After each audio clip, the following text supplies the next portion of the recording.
sekarang kita lanjut nih ya, lanjut dengan membacakan pertanyaan masuk yang ada di sosial media Islami Twinda di segmen Tanya Dong Ustadz. Kami semua tanya dong Ustadz.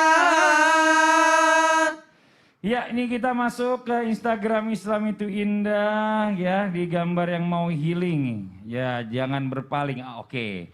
Ini dia pertanyaannya dari Fauzi Ai. Assalamualaikum Ustadz Ustazah. Izin bertanya, bertanya maksudnya pasti. Bagaimana hukum dan tata cara sholat apabila kita sedang healing, tetapi kondisinya macet di jalan dan gak mungkin untuk keluar kendaraan? Apakah sholatnya dijamak atau bagaimana Ustadz? Mohon dijawab. Terima kasih guru. Sama-sama. Ini kita minta jawabannya kembali lagi Ustadz Syam. Silakan Ustadz Syam. Foto. Siap, tapi guruku. Sambil tausiah ya, silakan. Maulana, Mas Fadli serta guru-guru kami dimuliakan Allah Subhanahu wa taala dan seluruh kawan-kawan kami, sahabat-sahabat kami, jamaah Islam itu indah yang dimuliakan Allah Subhanahu wa taala. Tidak boleh kita meninggalkan sholat bagaimanapun keadaannya. Orang yang meninggalkan sholat dengan alasan malas maka dihukumi fasik. Tapi orang yang meninggalkan sholat karena meremehkan sholat, menganggap sholat tidak wajib, maka dia dihukumi kufur atau sudah keluar keislamannya. Karena dia meremehkan apa yang diwajibkan oleh Allah Subhanahu wa ta'ala. Tapi kalau cuma malas-malesan, maka dia dihukumi oleh masih sebagai muslim, akan tetapi dia adalah seorang muslim yang pendosa. Maka subhanallah, dalam keadaan apapun seseorang wajib untuk melaksanakan sholat. Perjalanan jauh solusinya adalah jamak qasar. Jamak qasar. Jamak adalah menggabungkan dua sholat, yaitu zuhur dan asar, maghrib dan isya.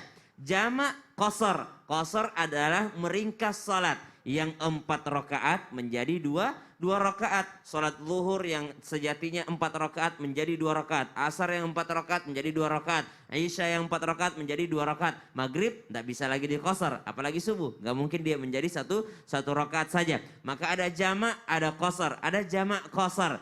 Kemudian ada solusi selanjutnya. Itu kan Ustadz kalau jaraknya jauh. Nih kita di dalam kota, misal puncak tidak sampai daripada batas untuk bisa menjamak qasarnya. Tapi kita terjebak dalam kemacetan. Apa yang harus dilakukan? Bolehkah sholat di atas kendaraan? Maka silahkan sholat di atas kendaraan jikalau tidak memungkinkan untuk turun daripada kendaraan.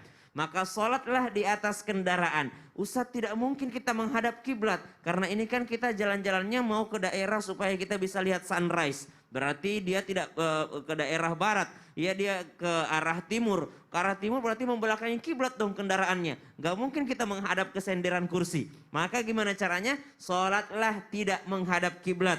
Ustadz, pakaian yang dipakai kayaknya kurang suci. Sholatlah dengan pakaian yang ada. Ustadz, tidak mungkin kita berwudu, nggak ada air nih. Apalagi dengan tayamum. Tayamum dalam mazhab Syafi'iyah tidak boleh menggunakan jok mobil, tidak boleh menggunakan jok pesawat, tapi mesti menggunakan debu. Kalau dalam kemacetan nggak memungkinkan orang turun ke aspal cari debu, maka dia berada di dalam mobilnya, sholat tanpa berwudu, sholat tanpa tayamum, sholat tanpa menghadap kiblat, sholat dengan pakaian yang ada, sholat darurat, itu sholatnya sah. Tapi wajib diulang.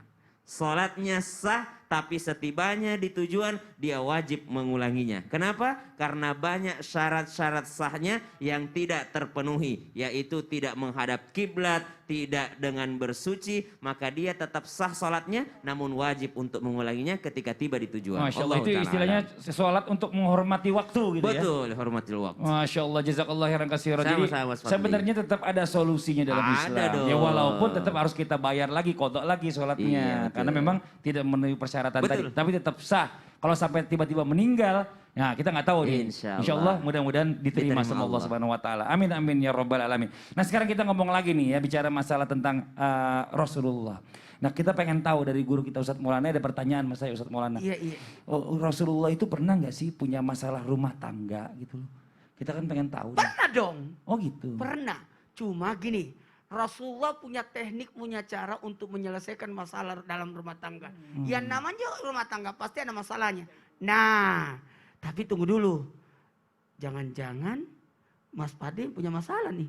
Enggak, bukan saya. Ini saya cuma menanggapi aspirasi orang yang Abi, nanya. kalau ada orang Jangan nanya salah seperti paham. itu, kira-kira yang punya masalah siapa? Kok jadi saya sih ini Bapak? Saya nggak berani jawab, takut nanti Iya. ada sesuatu. Nah. Tapi kayaknya Mas Fadli deh, Ini udah memang ada makin masalah ngaco apa nih. sih? Makin ngaco. Orang saya lagi cuma mau mengaspirasi masyarakat dari jamaah. Ya udah deh, jamaah ntar aja kita Ada bahasnya ya. sesuatu, ada Ini kayaknya sesuatu Ustaz nih, Ustaz. Mona malah julid nih kayaknya nih. Yang di rumah jangan kemana-mana. Tetap di Islam itu indah. Jamaah. Oh jamaah. Alhamdulillah. Jadi memang masalah apa Mentang-mentang sih? nggak punya